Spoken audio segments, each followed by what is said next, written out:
Hi, I think we're live. Welcome to season 4, episode 14. Mark is going to be talking to us about really how a coach helps you get where you need to go. Before we go there, Lance is not here. He's not feeling very well today. Mark, what's been going on in your world this last week? Yeah, this last week, obviously the big day, April 15th, tax day, was on Wednesday. If you didn't file your taxes, then you need to file for an extension as soon as possible.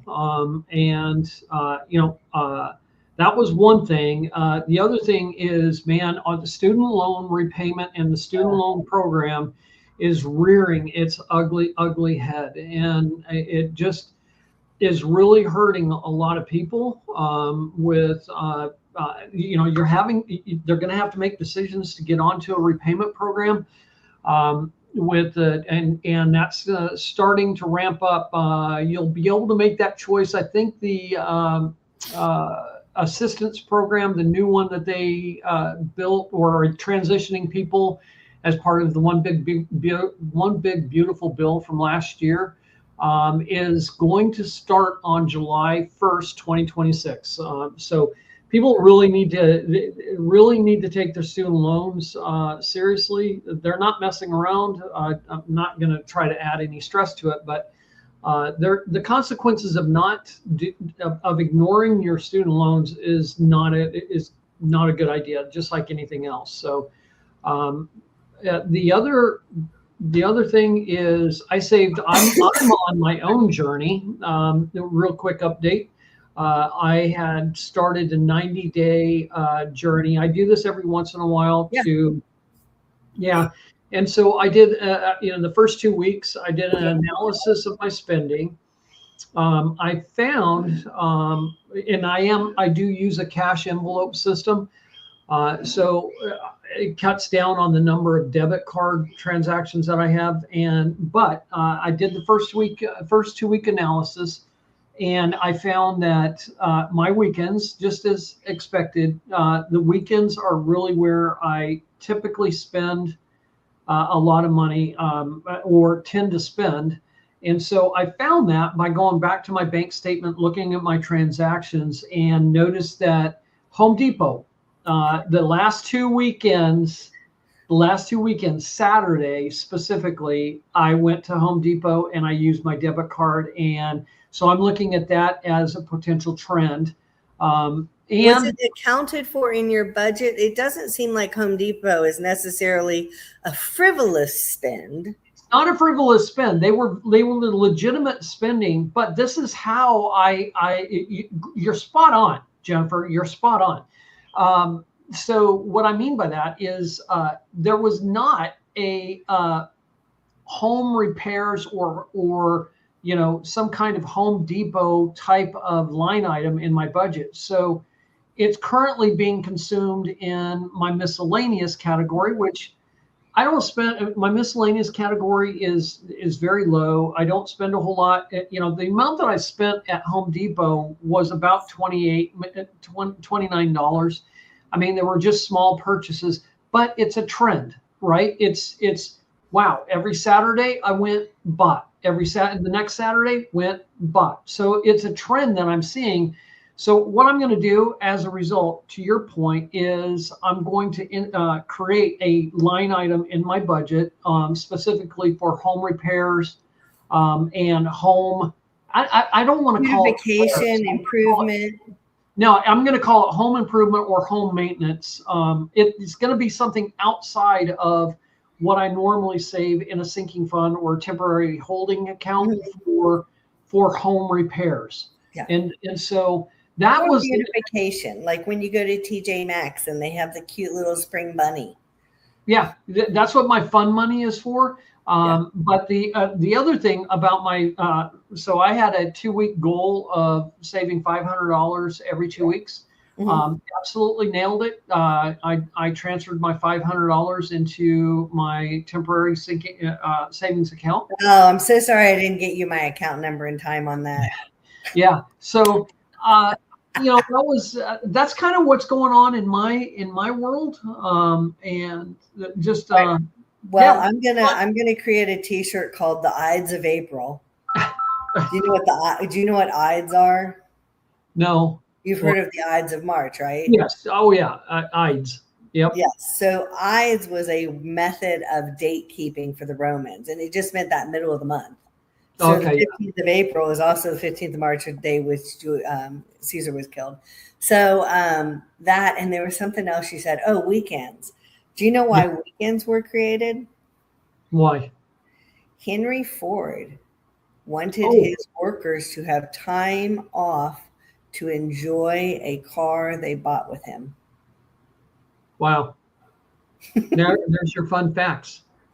Yep. So I am looking ever so beautiful. I'm up in Ohio, which is looking ever so beautiful. Can you see the lake, or is there too much glare? Oh, that's awesome. That's Right. fantastic. So I have a gorgeous view, but unfortunately, our viewers don't have a gorgeous view because I've been doing lots of cleaning and yard work and all that while it's pretty up here. We're up here for the weekend. Um, but that view could be someone's. They're selling the house. It's That's been a in the that's a family since 97, 96 or 97. is that the house that you're in? You guys have listed? Tim, yeah, Tim and his sister. It's their family's home, and they're actually having friends and family and some realtors they know over this weekend to kind of do a preview. Does someone want to buy it before they list it, and then they'll list it. So That's a beautiful view. I mean, yeah, and looking at the layout, I absolutely love that wall of windows yeah. opened up to the lake. What a fantastic home! What a It is. fantastic It's house. gorgeous. It's 3 beds, 3 baths. A breezeway attaches to a 3-car garage. There's a walkout basement. There's a laundry room. His dad was a very good woodworker, so there's an entire decked out woodworking room. But this little lake up in Ohio, there were a number of communities that they built in the 70s and 80s mostly, and they would dam, like much like we do with the Timms Ford Lake that I live on, but they would dam and make a small community. So this is probably 300-400 homes, but maybe 100 of them are on the lake. And what's great about their lot is it's very level. You don't have to go down. Like I'm looking across, there's a lot of steps to get down to the lake across.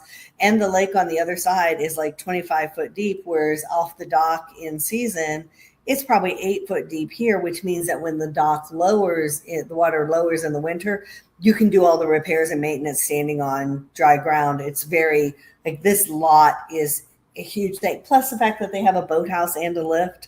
Some of the homes only have a dock or have a boathouse, but no lift. So, and his dad being an engineer kept very good care of it, and they've updated. So it's a great house. It's a little lake community and great little retreat or full-time living. So That's right up my alley. I've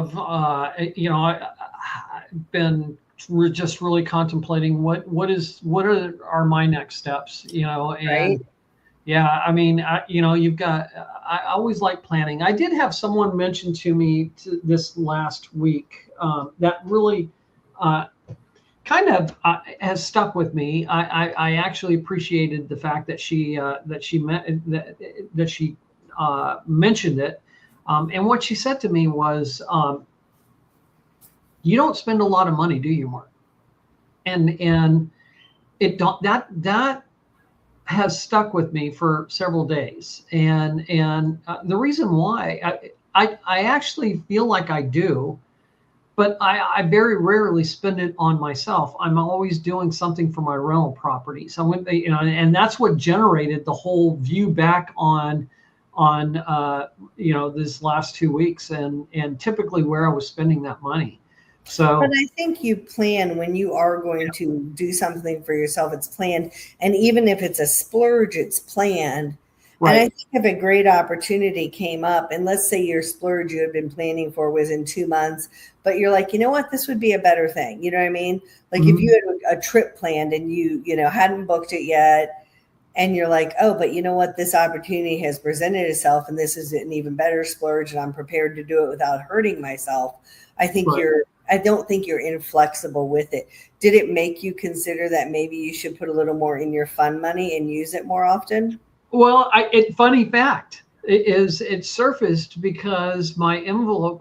Like I said, I use an envelope system, and my envelope system is a core piece of my financial life. In fact, quite honestly, I can't function without my envelope system. It's just that important to me. I have a very strict routine, and that I go through in filling my envelopes. And it came up because my fund money still had the amount that I designate for my fund money still sitting in the envelope, and so that's what generated the question of you don't spend a lot of money, and Right, and you do need to have fun. I But think you know what? I for years have had fun without spending money because money was not something I had. right. Well, here's the thing. Here's the part that I've let just kind of meld in. That question. Percolated. Yeah, percolating over the last couple of days. I don't think it's necessarily something that I don't spend a lot of money. I think I'm very because of my debt journey and because I understood how important using the money that you have comes to you. I now measure how my spending on the value of what I'm spending it on. Does that make sense? Yeah, for sure. And If that's the I thing feel too. like I'm going to get a lot of value out of what I'm buying, then I don't do it. Right. And I think somebody could hear that, especially the fact that you mentioned it was a female, and think, okay, that's a negative kind of a situation. And I know that you're single, and if you're dating, I think that you are fun loving enough, and it's not like you're austere like a Puritan. Right. You would Right. have a budget because you understand the importance of dating before and after marriage. I know you well enough to know that you would have something set aside to go on regular dates and an occasional big thing. And I do, and honestly, Jennifer, I do, and I honestly think that when you value what you have and you're a good steward of what you have, and you spend wisely, I actually think that that's an attraction. That's a quality that attracts the right people. Yeah. Because that person will know that we're going to value what we have together. We're going to value how we spend that money, and whether or not what we're spending it on is going to have the value. We're going to get the value out of it. For example, I won't name the professional team, but I live in Dallas, so if that doesn't give you an idea, then I can't help you. But in going to one of those professional games, I don't find the value of what it costs to go to one of those games. I don't feel like the entertainment value is there for the cost that they're asking for. I used season tickets to the Titans, and I felt the same. And I said, I just can't do it. Not only just the season tickets, but the time out of my day. And if I wanted to have a drink or a sandwich, the ungodly amount that it cost. And, like we were talking, Tim got pulled to get tickets for the Olympics, but not at the price that they're going to be. And he's a dive coach. It's insanity. So speaking of coaching, talk to us a little bit about how someone goes through their journey. Go ahead and put your slide deck up and walk us through how you can help, because I could sit here and do on my own, but I know that if you have a coach that's helping you, first of all, like if I'm doing weightlifting and I know that I'm doing a bench press, right? And I'm doing it like this, whatever it is I'm doing. Yep. I know how to do it. I'm disciplined enough that I want to do it myself. You don't have to say, did you go? That's not my thing. But if a coach is standing here, they might see that I need to just alternate slightly how I'm doing it to really hit the muscles I'm trying to hit. So there are a lot of things by being an outside presence that I think a coach can help with. And God bless, I know you've got to do some marriage counseling in there too, inadvertently. But walk us through your financial and career coaching and share with us what you will today.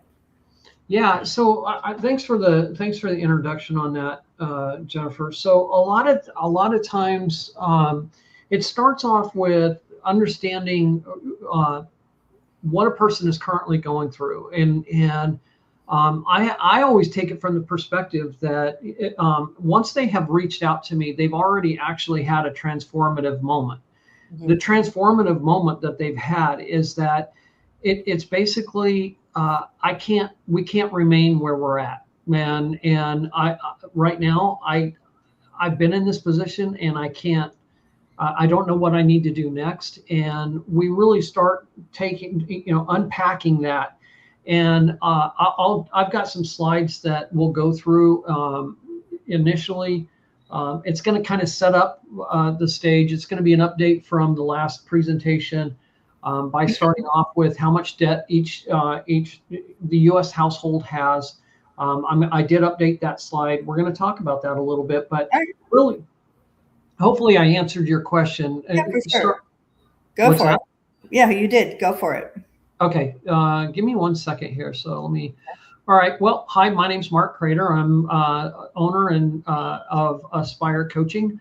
I'm also a master financial Ramsey Solutions trained financial coach.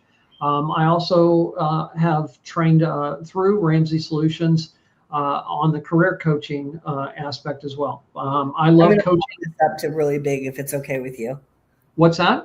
Is that okay with you if I do full screen so I can see better? Sure. Okay, cool.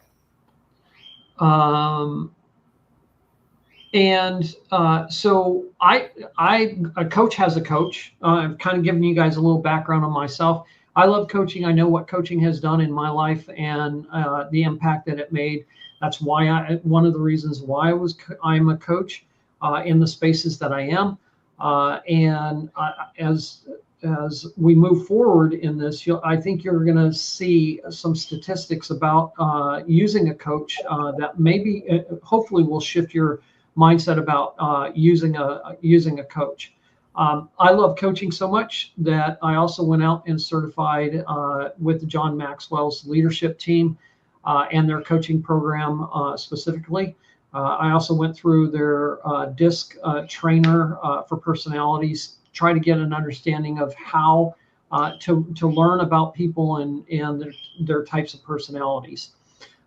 So I've been coaching for coming up on 4 years. I've been a contractor on the Smart Dollar Ramsey Solutions coaching team for about 3 years. And so now, here we are. I mean, why do I want? Hopefully, by the end of this presentation, I will have answered the question: why is it that I want to bring in a coach? And I know the dogs are just as interested in this. Yeah. Hold on just a second. We had somebody come in, so the dog went crazy. Okay. Hold on 1 sec. We're going to start off by talking about the total U.S. household debt. This is an update from the previous presentation that I did. Because in February of 2026, the fourth quarter of 2025 numbers were released, and we grew in debt. Once again, the trend line on debt is just continuing to grow and grow and grow. And so we're taking on more and more debt. It grew from 18.59 trillion in the third quarter of 2025 to 18.99 trillion in the fourth quarter of 2025.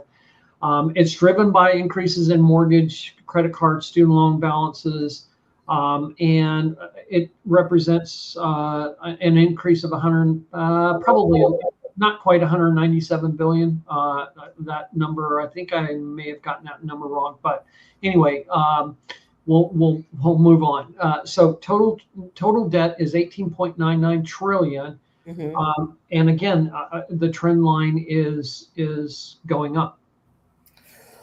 One of the important things to recognize is the last bulleted item on this, the delinquency rates. Approximately 4.5% of outstanding debt was in some stage of delinquency. So that totaled $836.55 billion.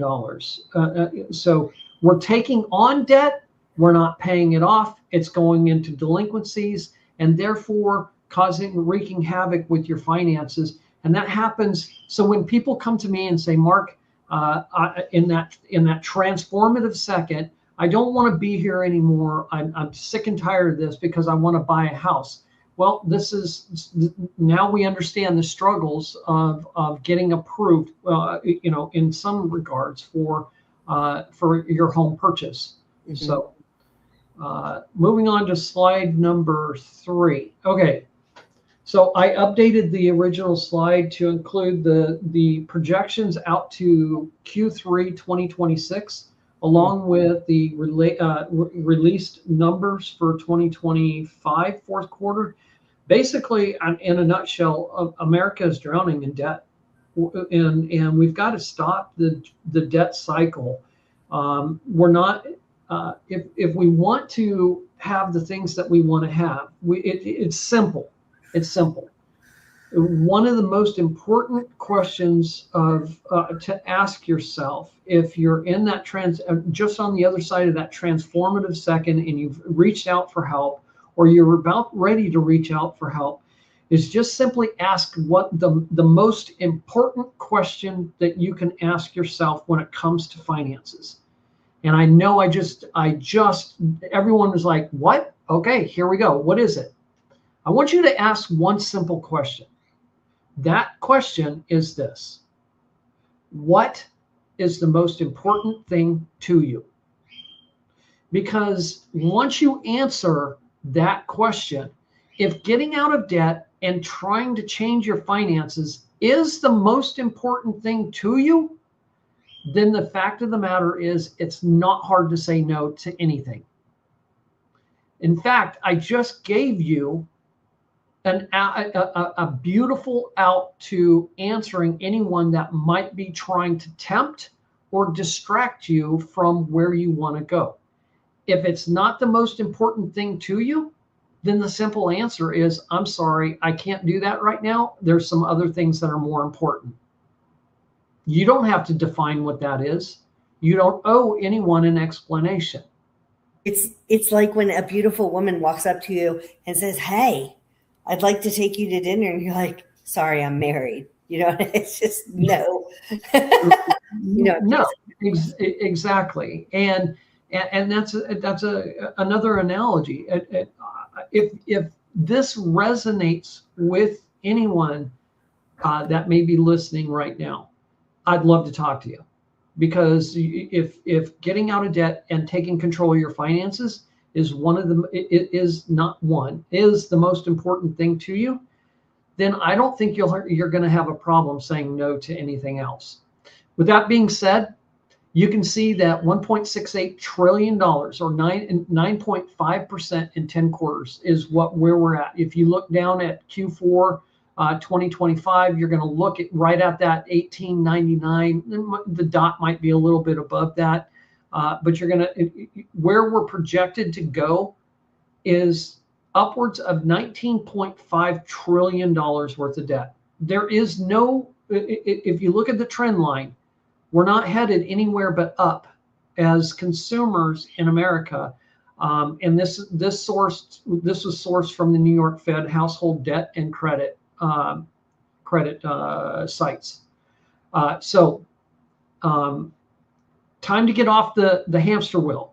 If you don't want to be here, then it's time to get off the hamster wheel. Any questions on this, Jennifer? Does this resonate? The only thing that I have is, I know that sometimes when you're so deep in debt and there seems like there's no hope, and you're asking what's important, it's so bleak that you don't even know if anything is important. It can be, absolutely, and we're gonna see some of why you want to hire Aspire Coaching as later on, and because you brought up a very key element to our values and what drives Aspire Coaching, and that is the word hope. And hope is not necessarily a strategy, but it is forward thinking that you can achieve something. Continue on and tell us more. Yeah, we're gonna head on to. So anything else resonate here with you? No, they're ugly numbers. Yeah.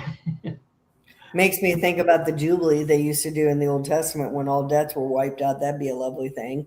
But Yeah. that's why you can't just wipe out student debt alone or this alone or whatever. You have to do all debt, but that's not going to happen in our world. So Yeah, exactly. It'd be interesting. I know Lance is not feeling very good, but I know he's listening. Lance, I'd love to have your take on this slide, and especially in your mortgage brokerage business, yeah. and what we're facing. So, but I'm going to move on because time is of the essence. Yep. So, reasons to get out of debt: you want to take back your control. Take back control of your life. You lower the stress and increase peace of mind. And you want to create momentum to build real wealth. On the other side of your debt is building wealth. All of that money that you're using right now to send to someone else is then now available for you to spend on yourself. And in my case, I guess I don't spend a lot of money. So there you go.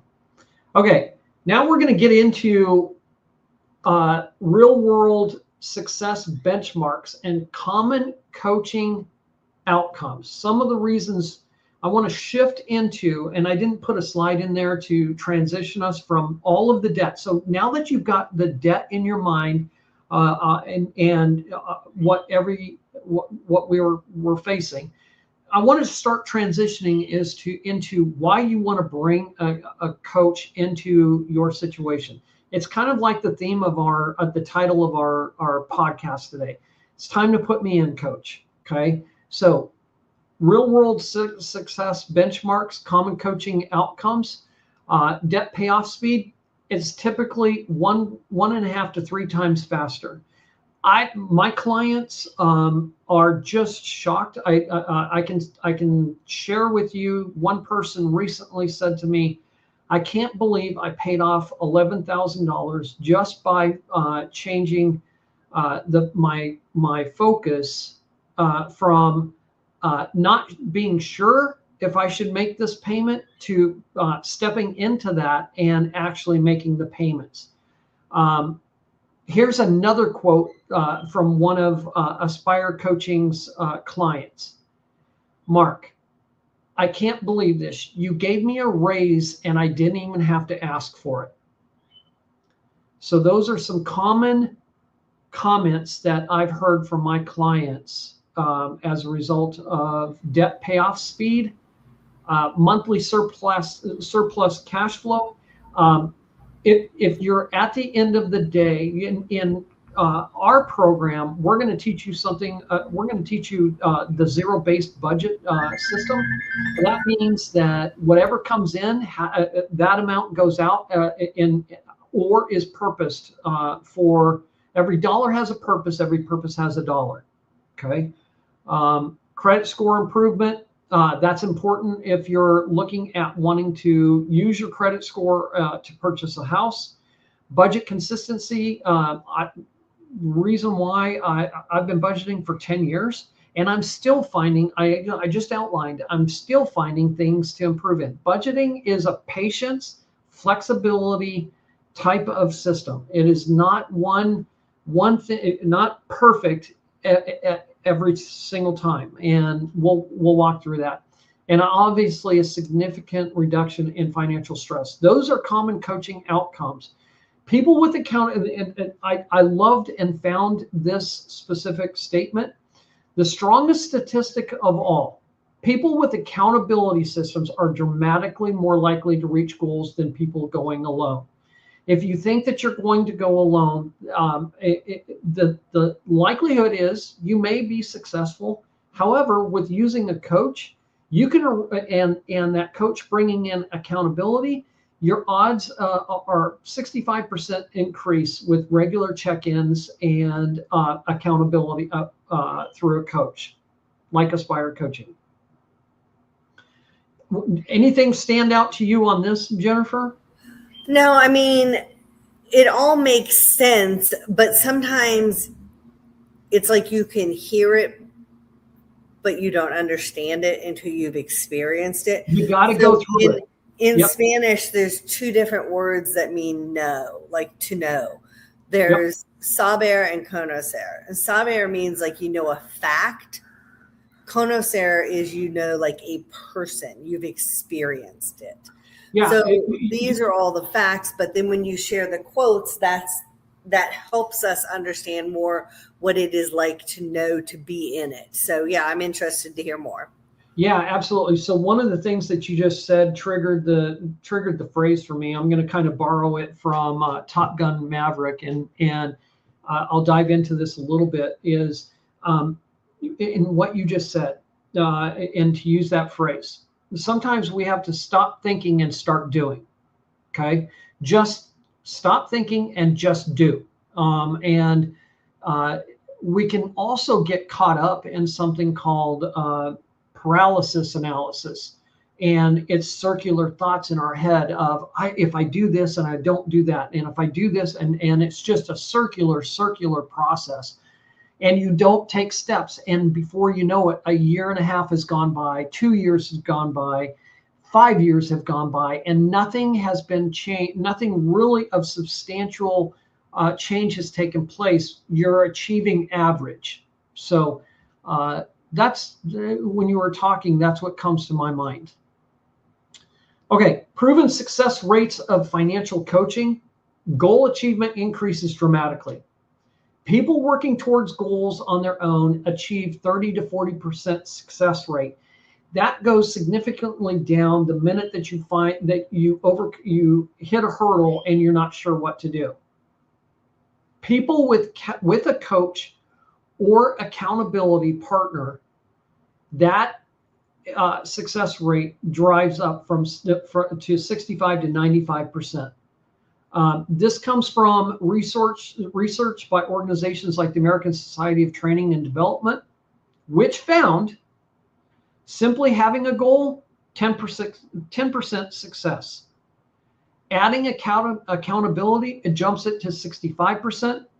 Regular check-ins, which Aspire Coaching implements, we have a 90. I want to back that off.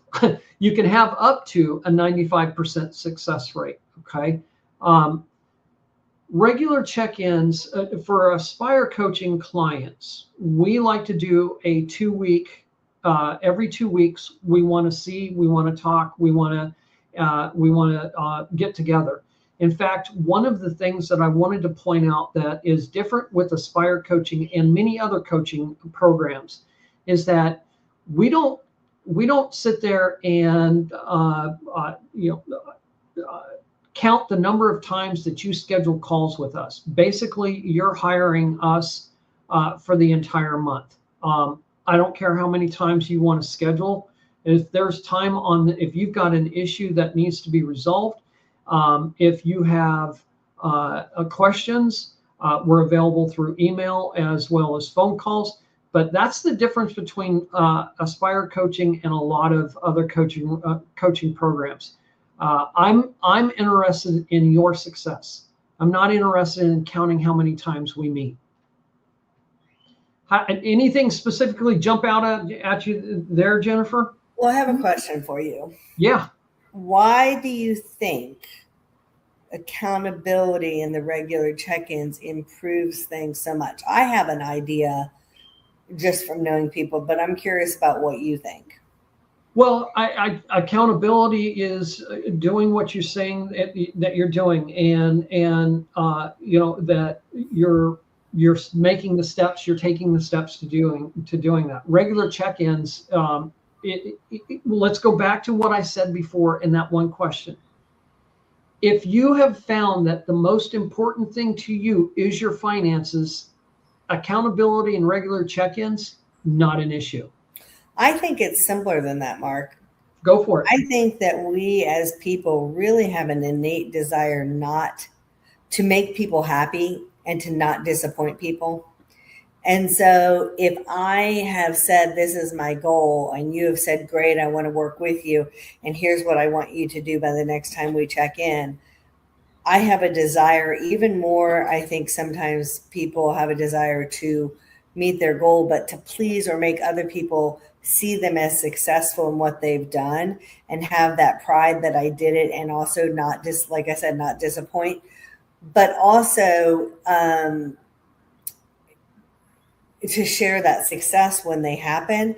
And if I sit there and go, okay, gosh darn it, we said that I was gonna, save $10 this week, right? I was gonna try and have a surplus of $10. I don't know if that's even a thing, but I was gonna have a surplus of $10, but something happened, maybe something broke that needed to be fixed. Yeah.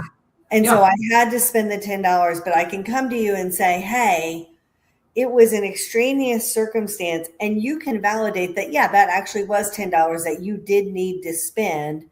Maybe it was $100. You broke your foot and you had to go get crutches. Whereas if it was $100 and I broke my toenail and decided I was going to get a high-level pos pedicure for $100, I can say, no, I was really trying to do this, but this situation, and it validates that, yes, you made a good decision. If you didn't hit the goal. But if you did hit the goal that you two established, then it's validating that, yes, I can do this. And there's that additional, what's it called? What's the happy hormone? The, endorphin, endorphin buzz of, I hit it, but also you're celebrating with me. So it's compounded.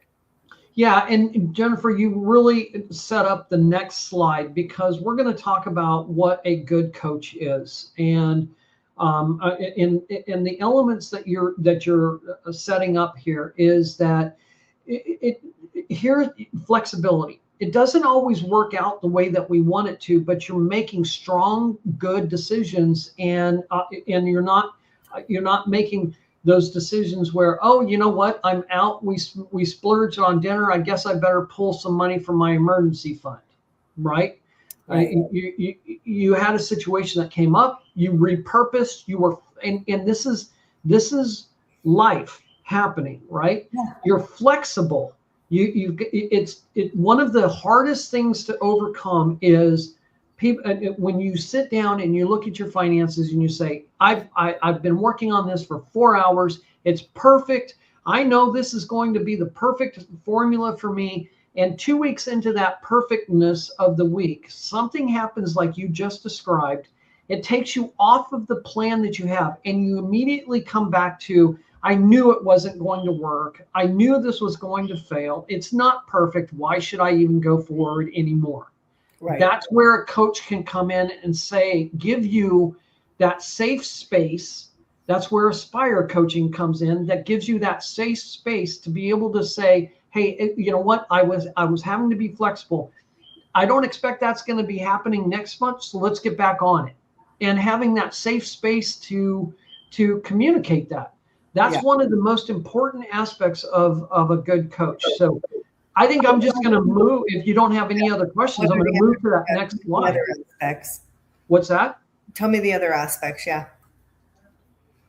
Okay. So let's jump into the core elements of a good financial coach. Number one, strong listening skills. I've said this many, many times in several different forums that we have. A good financial coach listens. They are able to say, and they understand, not just respond. A lot of times, just be quiet and let your client talk. A client's real issue is often deeper than, I need a budget. Jennifer, one thing I was going to tell you today is this is not a budgeting presentation. How about that one? Yeah.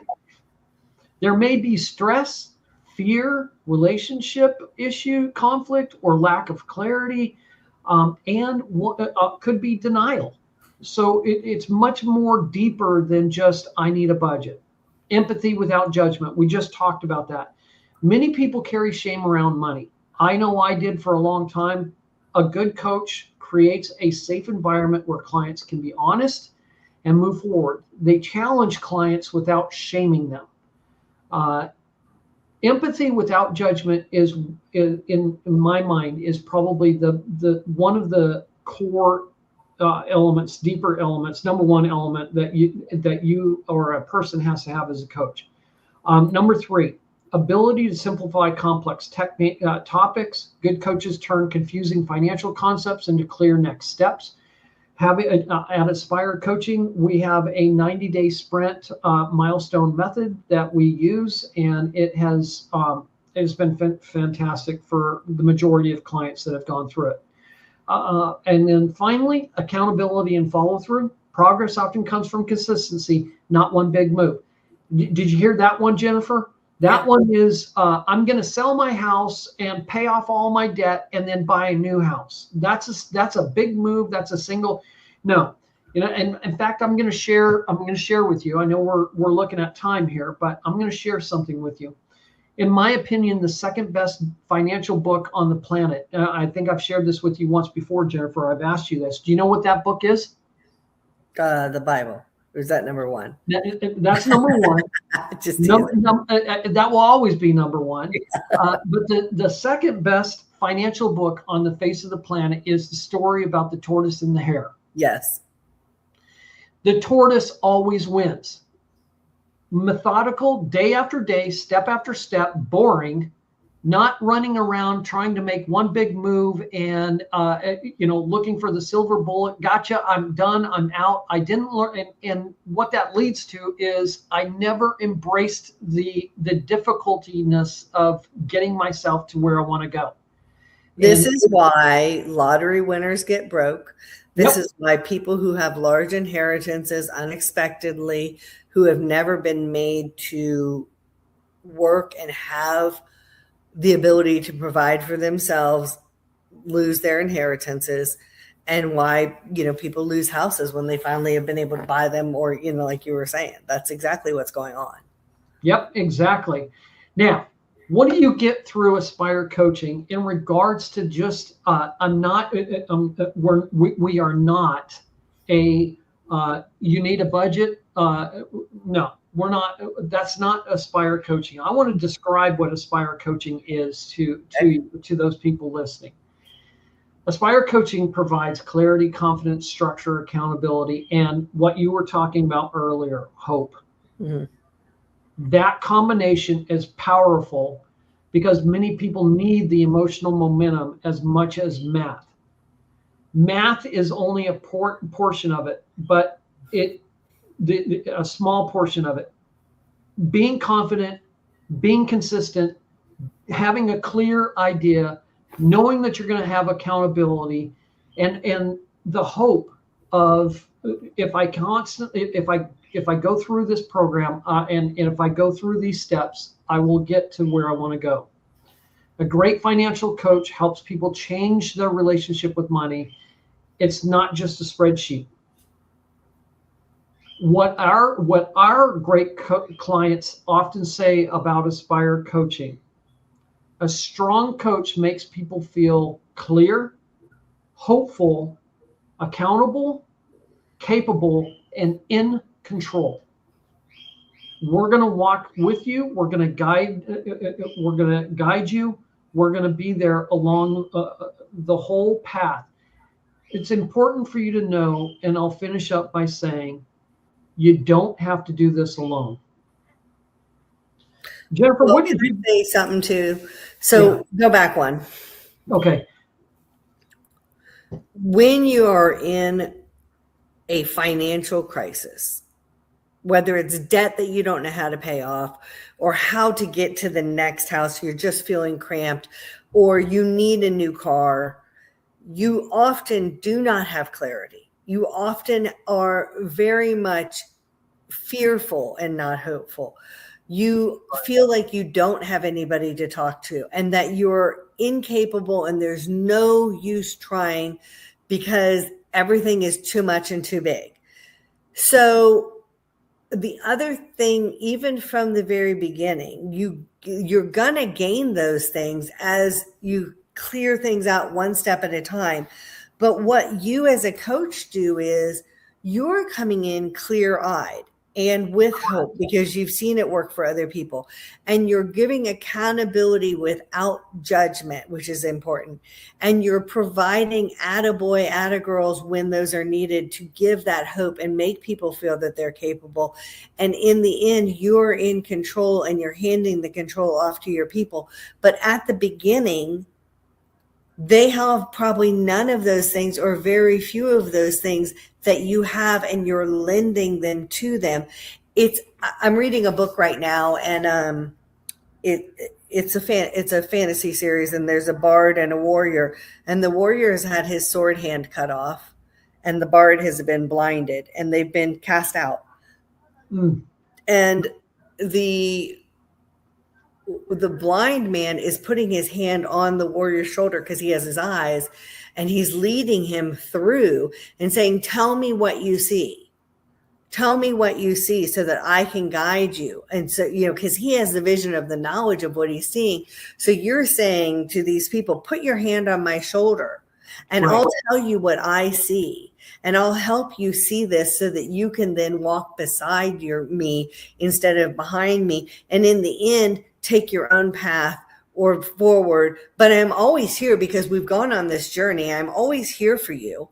So if in the future, not that you're going to backslide and get to the same situation, but if in the future you need help with a new goal, I'm here to assist you. That's one of the things that is really important, because really, if you've been, and I know you have, and I have, in those situations where you are in such a financial strait that you cannot see, and there does not seem to be hope, it's good to have someone trustworthy that has vision and sight to lean on.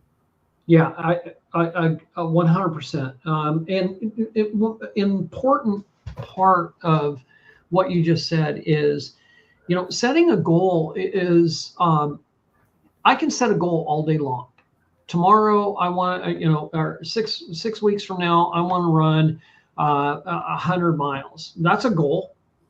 It's whether or not it's attainable is yet to be determined. The thing that's important about goals is that it's the system that you put in place to achieve the goal. Mm-hmm. That's the important piece. I can't get to 100 miles if I just want to go out there tomorrow and start running. I'm not going to make it. I mean, I'm not going to run 100, let alone whatever, obviously that's an exaggeration. Right. What I'm getting at is having a system in place that is holding you accountable, giving you hope, clarity, confidence, all of the elements that I just outlined. That's what's going to get you to your goal. Right. And at Aspire Coaching, we have a proven system of working very hard for 90 days, celebrating milestones through our sprint milestone method. And you need to celebrate your hard work. You need to be able to, enjoy the fruits of your labor. That's important. Now, does that mean if you're attempting to get out of debt, you go on a 7-day cruise? Probably not. No, but maybe a Dairy Queen. Yeah, maybe there's a stay home, a staycation weekend or something, that can, you've worked hard for it. And then once you've celebrated, we're right back on the horse and moving forward. But yes. And I think too, with the clarity, it also is like we were saying, once you finish the one goal, it probably has already put mind clarity, probably be when you're 3/4 of the way through it, of what the next goal is. Right. Absolutely. And there is a cost to bringing in a coach. I want to tackle that. There is a cost for hiring a coach. So one of the things that people can have struggle with is they can't afford a coach. Well, my perspective is you can't afford not to have a coach. You can't afford to have the next 5 years going down that average path and not achieving. How long, or better yet, let me ask you the question. how long have you been in the situation that you've been in? But your mind is telling you, oh, I'm not going to do that because that's just going to cost me money. And yet you stay in the place that you are for years and years. Mm-hmm. I agree. Let me ask you this Yeah. question, Jennifer. If you could pay $2,500 to find a way to pay off $30,000, would you do it? Right. I mean, yeah, it's the return on the investment. Exactly. Yeah. No, I know. And if your most important thing to you is getting out of debt, the statistics don't lie. Right. 3 times, up to 3, at least from the recent research, that up to 3 times faster of getting out of that debt. Okay, if look at it like this, if you spent $100 for a year, and that got you out of debt, and if you sped that up 3 times faster, then how quickly would it take for you to recuperate the cost of what you're spending on a coach? So you know what? I think you should bring a stat for us next week, and that is the average American household's credit card debt, whatever that is. Let's history major math, $10,000, whatever it is. And whatever the average credit card rate is, which I think we're in the 225s or something. So how much is that per year that you are paying to service your debt? I think that would be a very interesting statistic compared to the cost of hiring a coach. Yeah, I absolutely. I can tell you right now, I've never not found my fee inside unplanned spending working with clients. Sure. But I think that would be a really interesting number to know. The other thing I'd like you to plan to do on one of the sessions when we're focusing on you is maybe some tips for people like myself who are non-consistent income. Okay. Yep. I can do that. Irregular income. Because I think that sometimes we tend to be in a more frustrating situation because we're like, well, sure. But when is what coming? You know what I mean? Like I've told you, I try and keep a 3 to 6 month of emergencies. But what happens when that goes sooner than that time period and it doesn't build up as quickly? I think that would be a good thing to do.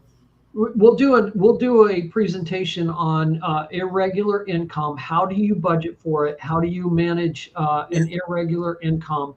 And use that for to overcome your challenges.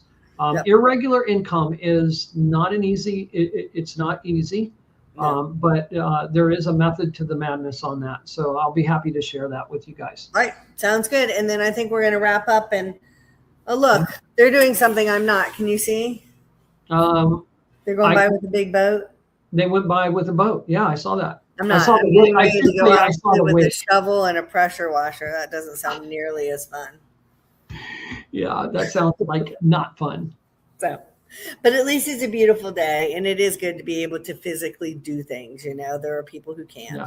So, all right. Well, enjoy your day. Until next time. You do the same.